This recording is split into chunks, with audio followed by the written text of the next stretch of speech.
حمد باری تعالیٰ۔ میں جان عطا کرنے والے اللہ پاک کی حمد بیان کرتا ہوں، جس نے مشت خاک کو ایمان کی نعمت سے نوازا، جس نے پانی پر عرش کی بنیاد استوار کی اور اولاد آدم کی حیات کو فنا سے ہمکنار کیا، جس نے آسمان کو بلندیوں پر اور زمین کو پستیوں پر بنایا، ایک کو ہمیشہ متحرک بنایا اور دوسرے کو ساکن بنایا۔ جب آسمان کا خیمہ لگایا تو اسے بے ستون بنایا اور اسے بلندیوں پر متمکن کیا۔ 6 دنوں میں 7 ستارے آسمانوں کی تخلیق کیے اور کن کے لفظ سے 7 آسمان، 8ویں کرسی، 9واں عرش بنائے۔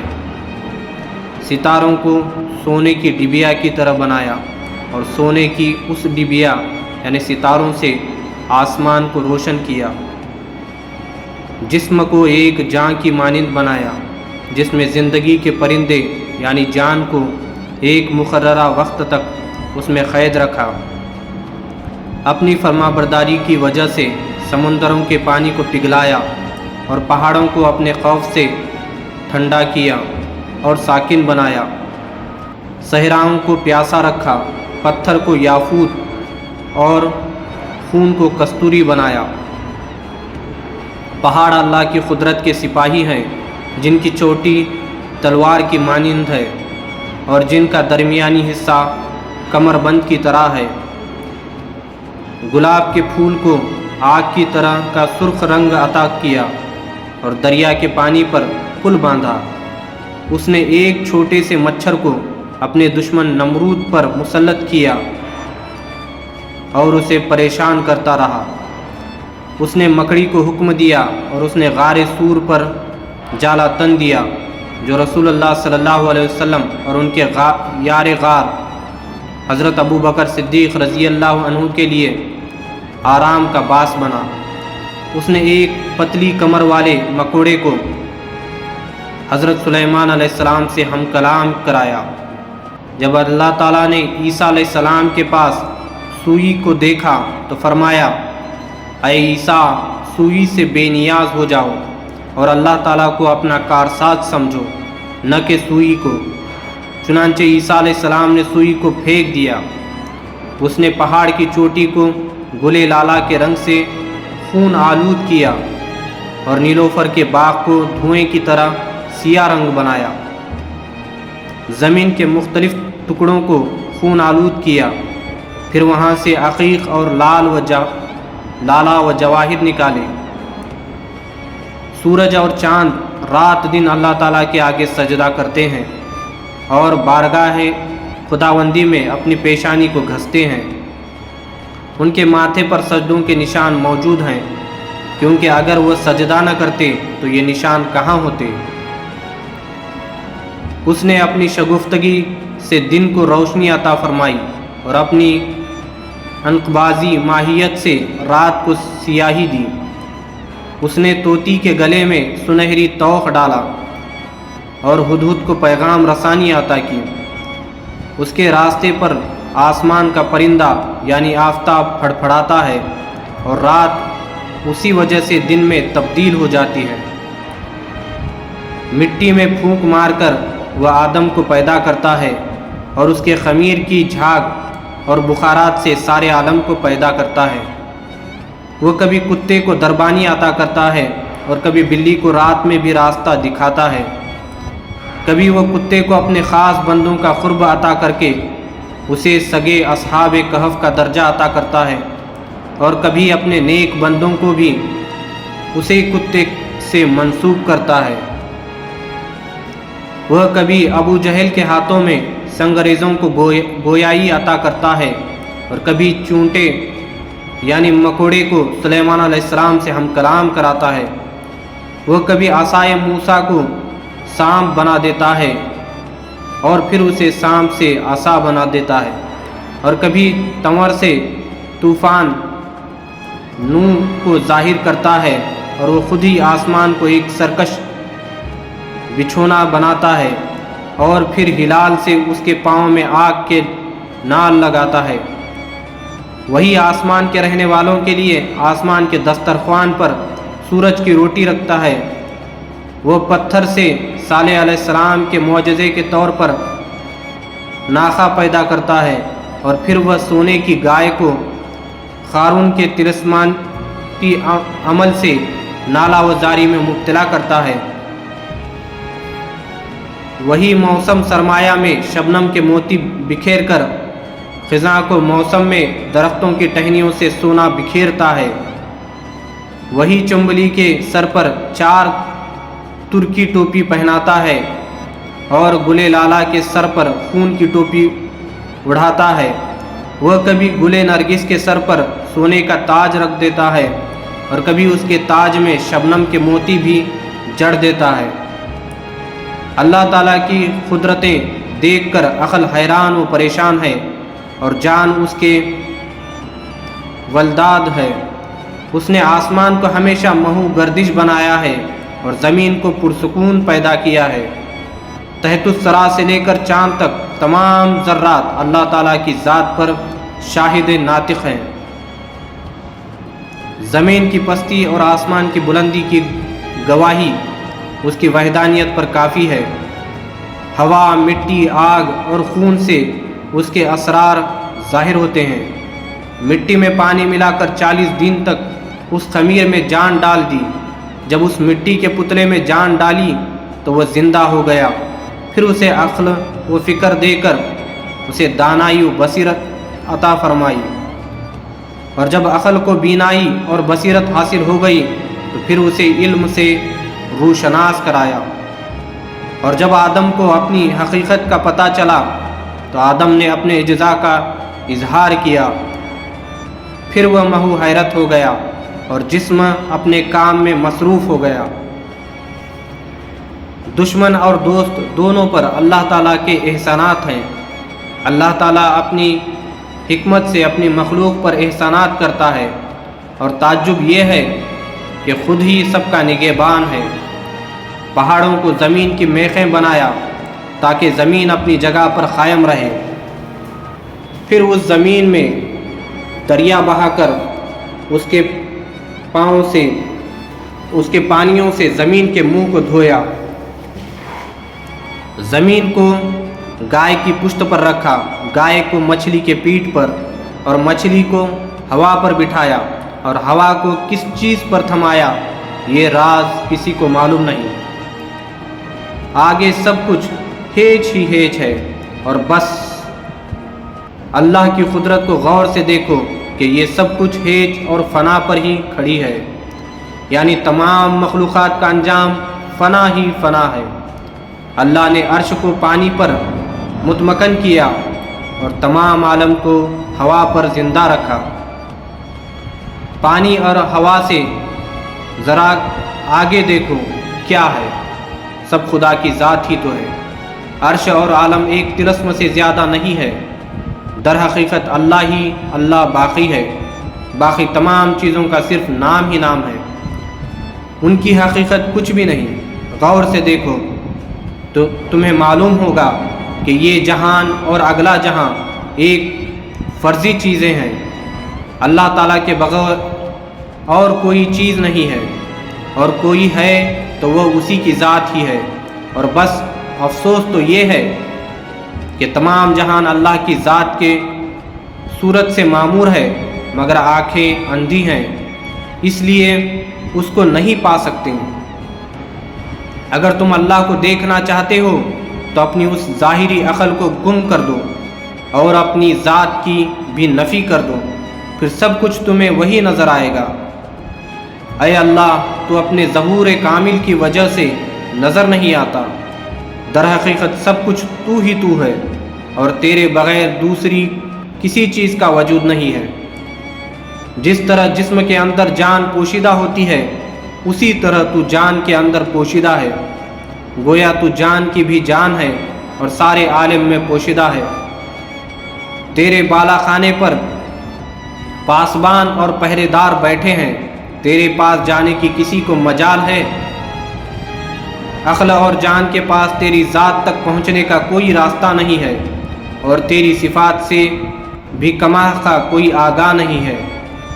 اگرچہ تو جان کے اندر ایک پوشیدہ خزانہ ہے، اس کے باوجود جسم اور جان پر تیری قدرتیں اور علامتیں واضح طور پر موجود ہیں۔ تمام جانیں تیری حقیقت اور طے تک جانے سے معذور ہیں۔ انبیاء بھی تیرے راستے کی خاک پر اپنی جان چھڑکتے ہیں۔ عقل اگرچہ تیرے وجود کا سراغ لگا سکتا ہے، مگر تیری طے تک ہرگز نہیں پہنچ سکتا، چونکہ تمام کائنات کے اندر ہمیشہ تو ہی کار فرما ہے، اس لیے در حقیقت سب کے ہاتھ بندھے ہوئے ہیں اور وہ مجبور محض ہیں۔ اے وہ ذات کہ جان کے اندر بھی تو ہے اور جان کے باہر بھی تو ہے، جو کچھ میں تیرے متعلق کہہ سکتا ہوں تو وہ نہیں ہے، اور حیرت تو یہ ہے کہ تو وہی کچھ ہے جو میں کہتا ہوں۔ عقل تیری بارگاہ میں حیران و پریشان ہے، بلکہ عقل کی ڈوری تیرے راستے میں الجھ کر رہ جاتی ہے۔ میں تیرے واسطے سے ہی سارے عالم کو دیکھتا ہوں، اس کے باوجود کائنات میں تیرا کوئی نشان نہیں ہے۔ کائنات کی ہر چیز کو تیری وجہ سے ہی علامت شناخت ملی ہے، مگر اس کے باوجود اے دانائے راز تیرا کوئی نشان نہیں ملتا۔ اگرچہ آسمان نے تجھے دیکھنے کے لیے کافی مدت سے آنکھیں کھول رکھی ہیں، مگر اس کے باوجود اسے تیرا ایک ذرہ بھی نظر نہیں آیا۔ اسی طرح آج تک زمین تیری گرد کو بھی نہیں دیکھ سکی، حالانکہ تجھے دیکھنے کی حسرت میں اس نے اپنے سر پر مٹی ڈال رکھی ہے۔ تیرے دیکھنے کے شوق میں آفتاب اپنے ہوش و حواس کو بٹھائے بیٹھا ہے، چنانچہ ہر رات کو وہ مٹی پر اپنے دونوں کان رگڑتا ہے۔ چاند بھی تیری محبت میں پگھل چکا ہے، اسی لیے وہ ہر ماہ گھٹ جاتا ہے، گویا اپنی ڈھال پھینک دیتا ہے اور یوں اپنی شکست اور ناکامی کا اظہار کرتا ہے۔ دریا تیرے عشق میں معجزن ہے، اور تیرے عشق میں رو رو کر اس کا دامن آنسوؤں سے تر ہو چکا ہے، اور اس کے لب یعنی کنارے خشک ہیں۔ پہاڑوں کو تیرے راستے میں سینکڑوں گھاٹیاں درپیش ہیں، اور پاؤں سے لے کر کمر تک مٹی میں دھسے ہوئے ہیں۔ پانی تیرے ہی شوق میں آگ کی طرح گرم ہو گیا ہے، اور اس نے اپنے پاؤں آگ پر رکھے ہوئے ہیں۔ ہوا تیرے بغیر بے سر و پا ہو گئی ہے، اس کی ہتھیلی میں مٹی ہے اور وہ باد پیمائی کر رہی ہے۔ بادل کے جگر پر پانی کا خطرہ بھی نہیں رہا، یعنی تیرے عشق میں بادل نے رو رو کر اپنے جگر کے پانی کو خشک کر دیا ہے، اور تیرے عشق میں اس کے سر سے پانی گزر چکا ہے۔ مٹی تیرے کوچے میں تیرے دروازے کے باہر پڑی ہوئی ہے، اسے بھی اندر جانے کی اجازت نہیں ہے، وہ بیچاری خاکسار بنی ہوئی ہے اور اس نے اپنے سر پر مٹی ڈال رکھی ہے۔ میں تیرے اوصاف کہاں تک بیان کروں کہ وہ میری بساط سے بالا تر ہیں، اور میں انہیں کس طرح بیان کر سکتا ہوں جبکہ مجھ میں اس کی صلاحیت اور معرفت بھی نہیں ہے۔ اے دل، اگر تو اللہ کا طالب ہے تو آگے پیچھے دیکھ کر چلتے رہو، سائلوں کی طرف دیکھو کہ وہ پشت سے اٹھتے ہیں، اٹھ کر پھر اس کی درگاہ کی طرف آ رہے ہیں۔ ہر ذرہ میں ایک درگاہ آتی ہے، اور ہر راستے پر آگے چل کر دو راستے ہو جاتے ہیں۔ تم کیا جانو کہ تم نے کون سے راستے پر جانا ہے اور کون سا راستہ تمہیں اس کی درگاہ پر لے جائے گا۔ جب تم اسے عیاں ظاہر سمجھو گے، وہ اس وقت نہاں یعنی پوشیدہ ہوگا، اور جب تم اسے پوشیدہ جانو گے، وہ اس وقت عیاں یعنی ظاہر ہوگا۔ اور اگر تم اسے ظاہر اور پوشیدہ دونوں صورتوں میں اکٹھا ڈھونڈنا چاہو گے تو چونکہ وہ بے مثل ذات ہے، اس لیے تم اسے ظاہری صورت میں دیکھ سکو گے اور نہ ہی باطنی صورت میں، کیونکہ وہ ہر دو صورتوں سے بالا تر ہے۔ جب تک تم خود ہیچ نہ ہو جاؤ، یعنی جب تک تم اپنی ہستی کو ختم نہیں کر دیتے اس وقت تک وہ تمہیں نہیں مل سکتا۔ جس کو تم ڈھونڈ رہے ہو وہ اس سے بالا تر ہے، اس لیے زیادہ باتیں نہ کرو بلکہ خاموشی اختیار کرو۔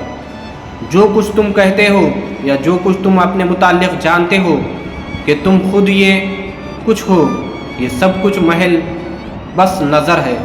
پہلے تم اپنے آپ کو پہچانو، تمہاری اپنی حقیقت بھی کئی پردوں میں پوشیدہ ہے۔ جب تم اپنے آپ کو پہچان لوگے تو پھر اپنے رب کو بھی پہچان لوگے۔ اس کی ذات کو اپنے حواس سے ظاہری سے نہ پہچانو بلکہ اس کی پہچان صرف اس کے فضل و کرم سے ہی ممکن ہو سکتی ہے۔ اس کی ذات پاک تک عقل کا راستہ نہیں جا سکتا۔ تمام وصف کرنے والے اس کی جو بھی وصف بیان کرے وہ اس سے بالا تر ہے۔ اس کی کما حقہ وصف بیان کرنا کسی آدمی کے بس میں نہیں۔ اللہ کی معرفت میں ہمیشہ عاجزی کا اظہار کرنا ہی مناسب ہے، کیونکہ اس کی حقیقت ہماری اور ہماری صفت سے بالا تر ہے۔ مخلوق کی قسمت میں اللہ تعالیٰ کی حقیقت معلوم کرنا ایک خیال کی حیثیت رکھتا ہے اور اس کی حقیقت بیان کرنا ایک امر محال ہے۔ اس کی ذات پاک مخلوق کے علم سے بالا تر ہے اور ہمارے حواس خمسہ کے ادراک سے بلند ہے، کیونکہ وہ اپنی قدر وسعت میں بے نشان ہے۔ بے نشانی کے علاوہ اس کا کوئی نشان کسی کو نہیں ملا، اور جاں فشانی کے ماں سوا کوئی اور چارہ کار بھی نہیں ہے۔ کسی شخص کو اپنی خودی کی حالت میں اور بے خودی کی حالت میں اس کی ذات پاک کی دریافت نہیں ہو سکتی۔ ماشاء اللہ، دونوں جوانوں میں ہر ذرہ تیرا وہم ہے۔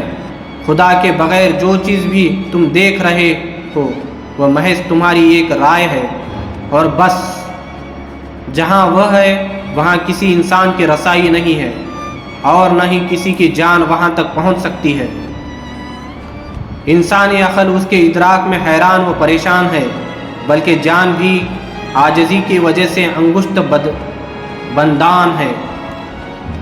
جان بیچاری کیا چیز ہے، یہ اسی کے خیال میں سرگشتہ ہے، اور جگر کا خون پینے والا دل بھی خون سے آلودہ ہے۔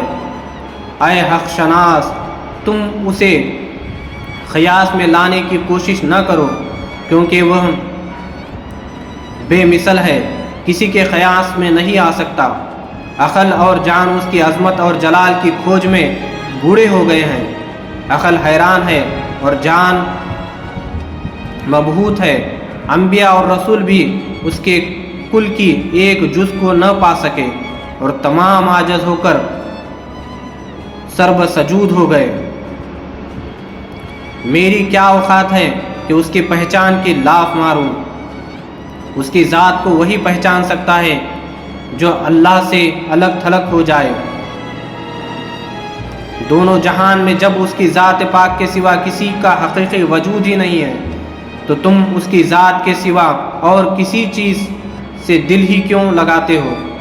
اس کی ذات کے جوہر کا دریا معجزن ہے، تم اس کی حقیقت کو نہیں جان سکتے، تم صرف ٹامک ٹوئیاں ہی مار رہے ہو۔ جس نے دریا کے اس جوہر کو نہ پہچانا وہ خود لا شے ہے، اور نفی کی علامت نفی ہی ہوتی ہے، یعنی لا کی علامت لا ہی ہوتی ہے۔ اگرچہ موجودہ دور میں لا کی علامت 21 کر دی گئی ہے، مگر یہ محض تکلف اور تصرف ہے۔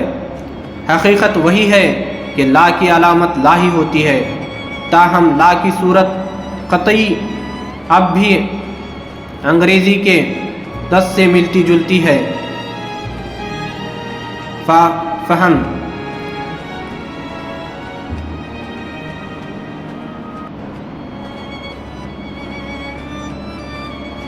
اس کی تشبیہ بھی بیان کرو، کیونکہ وہ اشارے میں بھی نہیں آ سکتا، کسی چیز سے اس کی تعبیر بھی نہیں دی جا سکتی، اس لیے خاموش رہو۔ اس کی ذات نہ کسی اشارے کو قبول کرتی ہے اور نہ کسی بیان میں آ سکتی ہے۔ نہ اس کا کسی کو علم ہے اور نہ ہی اس کا کوئی نشان ہے۔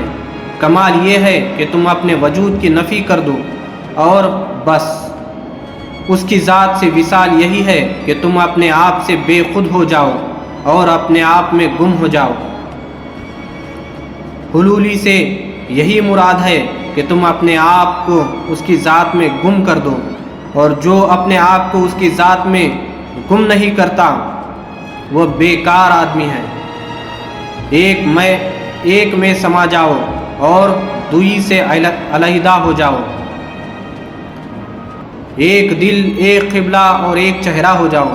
تم اللہ کے خلیفہ آدم کی اولاد ہو، مگر تمہیں اس کی معرفت نہیں ہے۔ تمہیں چاہیے کہ تم معرفت میں اپنے باپ آدم کے ہم صفت ہو جاؤ، یعنی باپ کی خوبی تم میں ہونی چاہیے۔ اللہ تعالیٰ نے پردہ عدم سے جو مخلوق بھی پیدا کی ہے وہ سب اس آدم کے آگے سرب سجود ہوگی۔ پھر اللہ نے فرمایا، اے آدم تو سخاوت کا دریا بن جا، تمام مخلوق تجھے سجدہ کر رہی ہے، تو ان کا مسجود بن جا۔ مخلوق میں سے ایک نے آدم کو سجدہ کرنے سے روگردانی کی، چنانچہ اس کی شکل مسخ ہو گئی اور وہ ملعون ہو گیا۔ وہ اس راز کو معلوم نہیں کر سکا تھا کہ آدم کے اندر کیا چیز ہے۔ جب شیطان سیاہ روح ہو گیا تو اس نے التجا کی کہ اے بے نیاز اللہ، مجھے بالکل ختم نہ کر، میری بھی کچھ مشکل کشائی کر۔ اللہ تعالیٰ نے فرمایا، اے ملعون، آدم خلیفہ بھی ہے اور بادشاہ بھی ہے۔ آج یعنی اس دنیا میں تم اس کے سامنے رہو گے، لیکن کل قیامت کو تمہیں ہرمل کے دانے کی طرح آگ میں جلنا ہوگا۔ جب جسم میں جان آ گئی تو جز و کل ہو گیا، کوئی بھی اس سے عجیب تر طلسم نہیں بنا سکتا۔ جان بلندی سے تعلق رکھتی تھی اور جسم خاک کی پستی سے تعلق رکھتا تھا، مگر اللہ کی قدرت سے یہ بلندی، جان اور پستی خاک اکٹھے ہو گئے، اور جب بلندی اور پستی ایک جان ہو گئے تو انسان ایک عجیب و غریب راز بن گیا، لیکن اس راز سے کوئی بھی واقف نہ ہو سکا، کیونکہ اللہ کے کاموں کی حقیقت کو گداگر کیسے جان سکتا ہے؟ تم کب تک اس راز کے متعلق باتیں کرو گے؟ بہتر یہی ہے کہ خاموش ہو جاؤ، کیونکہ اس راز کو کھولنے کی کسی میں طاقت نہیں ہے۔ اگرچہ بہت سے لوگ اس دریا کی ظاہری سطح سے آگاہ ہیں، مگر اس کی گہرائی کو کوئی نہیں جان سکتا۔ خزانہ تو گہرائی میں ہے اور یہ دنیا ایک طلسم ہے۔ اس بند طلسم کو آخرکار جسم ہی توڑے گا۔ جب یہ طلسم کھل گیا تو اس وقت تم خزانہ حاصل کرو گے، یعنی جب جسم ختم ہو جائے گا اور صرف جان رہ جائے گی، اس وقت طلسم ہستی کھلے گا۔ اس کے بعد یہ جان ایک اور طلسم ہے، کیونکہ پردہ غیب سے اس جان کو ایک اور جسم ملے گا جو اس دنیاوی جسم سے علیحدہ چیز ہوگا۔ اسی طرح یہ سلسلہ جاری رہے گا۔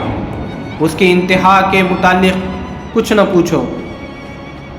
اس بحر بے کرام میں کئی ڈوب کر غرق ہو گئے جن کی آج تک کچھ خبر نہیں مل سکی۔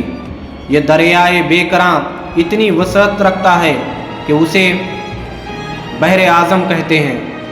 سارا جہان اس کے آگے ایک ذرہ ہے اور ہر ذرہ ایک نیا عالم ہے۔ یہ عالم اس بحر بے کرام کا ایک بلبلہ ہے، گویا ہر ذرہ بھی یہاں ایک بلبلہ ہے۔ اگر تمام عالم نہ رہے اور کوئی ذرہ بھی نہ رہے تو اس بحر ناب پیدا کر کنارے سے صرف 2 بلبلے کم ہوئے، لہذا اس بحر کی وسعت کا اندازہ لگا لو۔ کوئی نہیں جانتا کہ اس گہرے سمندر میں کس قدر سنگریزے ہیں اور کتنے عقیق پوشیدہ ہیں۔ ہم عقل، جان، دین اور دل سے سب کچھ گنوا بیٹھے، تب جا کر صرف ایک ذرہ کے کمال کو پہچان سکتے ہیں۔